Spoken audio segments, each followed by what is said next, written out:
amazing solutions we have seen here, I would say. Very cool innovation and always great to get it presented in person. What I was asking myself across these solutions is if you have considered life cycle emissions and if you're looking at all the like cradle to grave emissions and factor that in kind of like the abatement cost that you can propose to your clients and that you can advertise with, maybe.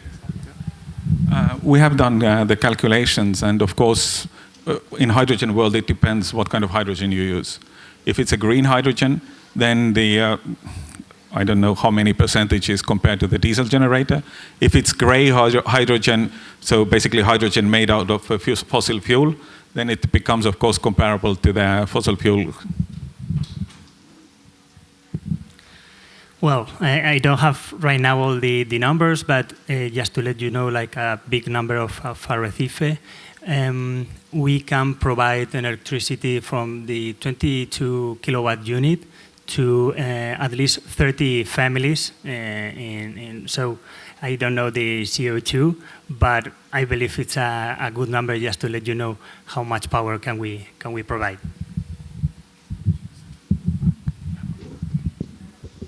So for underwater construction, the easiest example I can think of in terms of carbon abatement is that normally when you do a construction campaign for an offshore wind farm or oil and gas, you have one vessel on the surface and one ROV doing the work.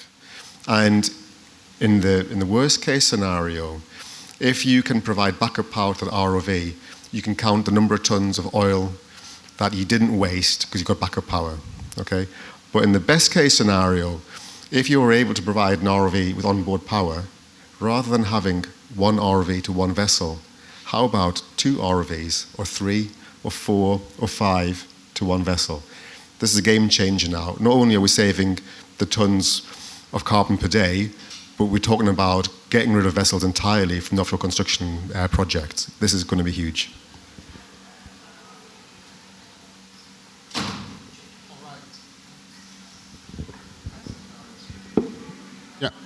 Yeah, it's working. Good afternoon, everyone. Thanks for the invitation for this panel.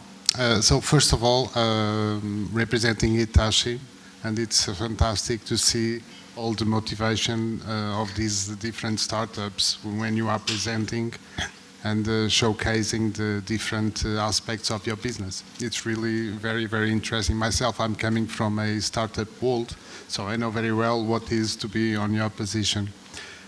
What I would like, nevertheless, is to point out that, as this gentleman has pointed a moment ago, when you look to a port, it's really a very complex ecosystem, and it's indeed an ecosystem of different subsystems, which turns into a very complex logistics, technology, regulations, etc. So what I would like to ask you is, what is the value proposition that you can bring to a port? Okay. Let me give you another example. As Hitachi, we develop and deploy global projects all over the world. We integrate energy with mobility, with digital. We do it all, as we are a global company. What could be the value proposition that you have for a port? I think it would be interesting to hear from you. Okay, I'll fire away first. So I'm going to put the first caveat out there that underwater logistics, I think we're some time away, maybe a good 20 years, fine, I get it. But I think the first inflection point that we're going to reach is uncrewed systems, full stop. When we get to uncrewed systems, we will see a wholesale shift in voyage economics. Where you had a ship in the past where 40% of its cost or 30% of its cost is the crew, that's gone now. And people will be thinking, do I fill the rest of the space with more cargo, or do I have a smaller ship? So people will be making these value-added decisions. And then, of course, at the same time, we've got underserved communities, coastal islands, which need supply. And our roads are full. They're full. So how do we get supply to them without building more roads, without building bridges? So the value proposition that we have in a future multimodal transport system is that we can see transport without having to add to our infrastructure budget. Small ports, small cargoes in a hub and spoke model. I think it would be really interesting to hear, Max, your take on the uncrewed ships and how far are they? I'm sure your company has done some studies on it or statements on it. But you can take it later.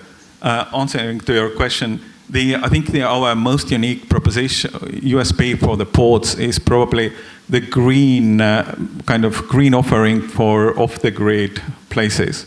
So if they have outside, outskirts of the port, CCTV towers or things like that, we have a green energy offering for that today, not in 10 or 20 years. Well, in our case, there is a few space in ports to install windmills and solar panels, and there are structures that are unused, let's say, defend structures. Right now, they are just used to defend the port from the waves, but we can change this and create a defense solution that also generates electricity. Just to give you a big number, in 50 meters of a caisson of a port, we can install up to 250 kilowatts. So you can imagine, in a port, there are more than 20 caissons. So the opportunity of generating electricity is huge. Well, thanks a lot. As you said, your value propositions to ports, you pointed out quite clearly.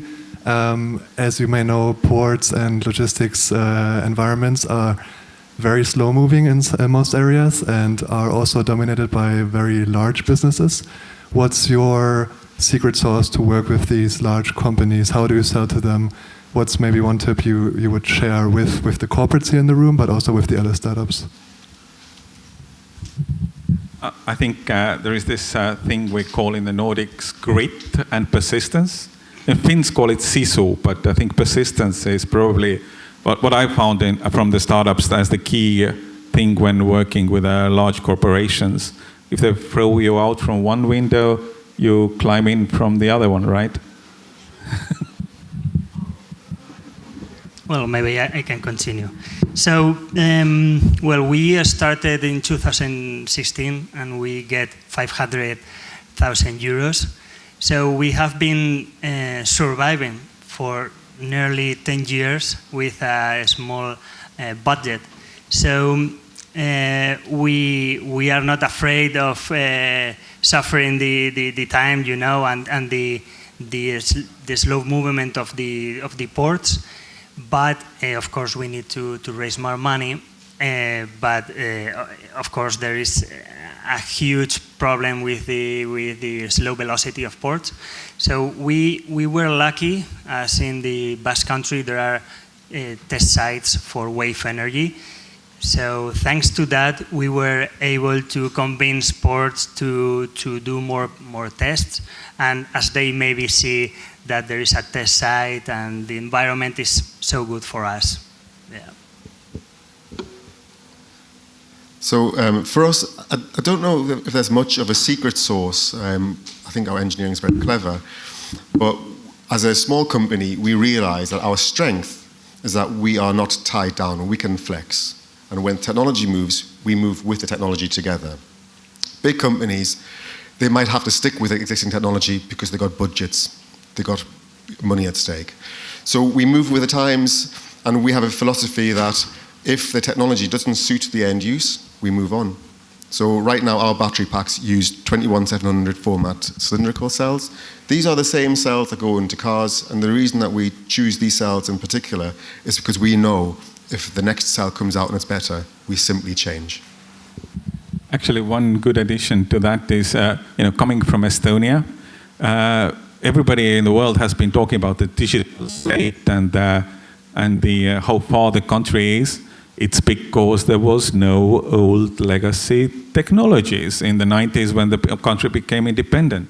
That's the difference also, between the startups and the big corporations, I would say.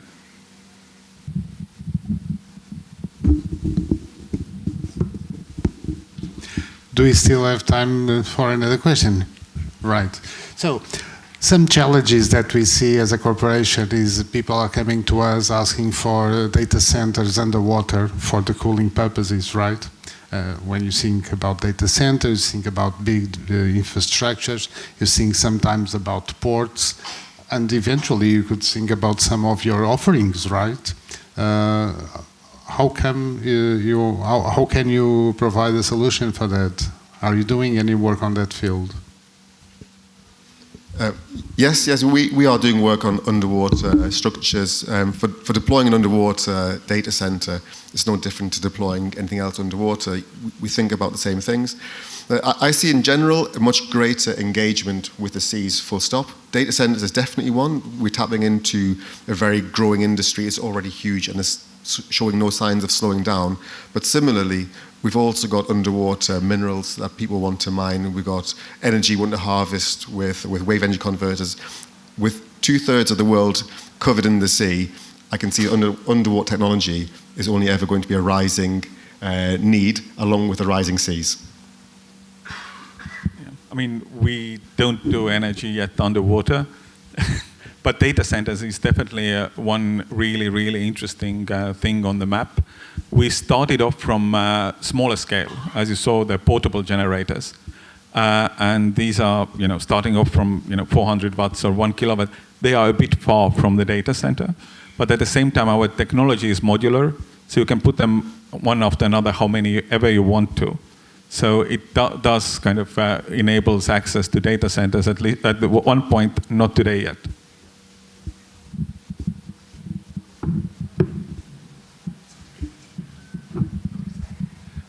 You are all producing hardware, which is exactly what we need to reduce emissions. Cannot be done all by software. What's your approach to the trade-off between being close to the production, being close to the development, in-house production and everything, versus getting cheaper products and buying off the shelf? Like, how do you manage that balance? I might be furthest on this road. Basically, we have deals in place with a couple of EMS houses, kind of electronics manufacturing services companies. Closest one with whom we are working today is next to Tallinn. Tallinn is the capital of Estonia, next to our headquarters. So we're managing the distance very closely. We can go and watch what the hell are they doing with the devices. A lot of detail management, of course, but not going to go into that component per component. Well, in our case, we have been doing so many tests during these years. We are trying to work so close to European programs, as normally the budget is higher. We were selected in the Europe Wave program and also in Turbo Wave program. It was a very competitive program, but that programs allowed us to test so many things in the lab. And right now, thanks to all these tests and knowledge, we are in a better position to have a commercial or pre-commercial unit. That's why right now we are in these 2 pilots that if they go well, we believe that we are next to the commercial unit. So as a company that's fully bootstrapped the development so far, this cuts close to our heart. If we want to engineer absolutely everything in our machines, we wouldn't have got to where we are today. So we've had to really brutally scale down the scope of our innovation so that we just prove those parts which give us the opportunity in the future, and buy everything else or rely on experts where we can. So to that end, we've bought off-the-shelf components, we've subcontracted expertise where it's not mission critical, but it saves us time and headaches where possible.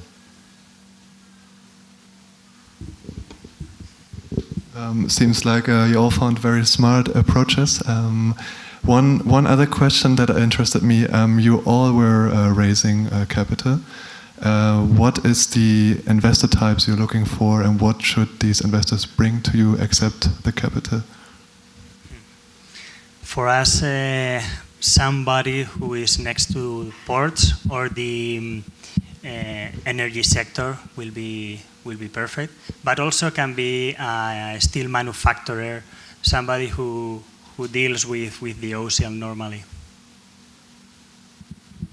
I think from our side, quite agnostic. I think in our current round we will have 2 funds which are relatively close to defense sector, who are kind of hopefully will be opening some doors on that side, because the sector, the kind of purchasing cycle in the sector has changed drastically over the last year or 2. But that means that the companies who are working with purchasing orders and setting into some kind of the system, you kind of need to know the people to actually make deals in that sector today. There is a lot of purchasing going on, but you need access. And lastly, from us, so we're looking for seed funding. Ours is a very difficult technology, as our fellow panelists as well. We're looking for people who understand hardware. We're looking for people who have a stake in the shipping industry. We're looking for people that can support us protecting our IP. That's quite important to us, actually. If we get the backing of an investor with deep pockets, then not only will we have strong IP, but we'll also robustly be able to prosecute it as well. And last but not least, somebody with deep enough pockets to give us the right size funding round as well.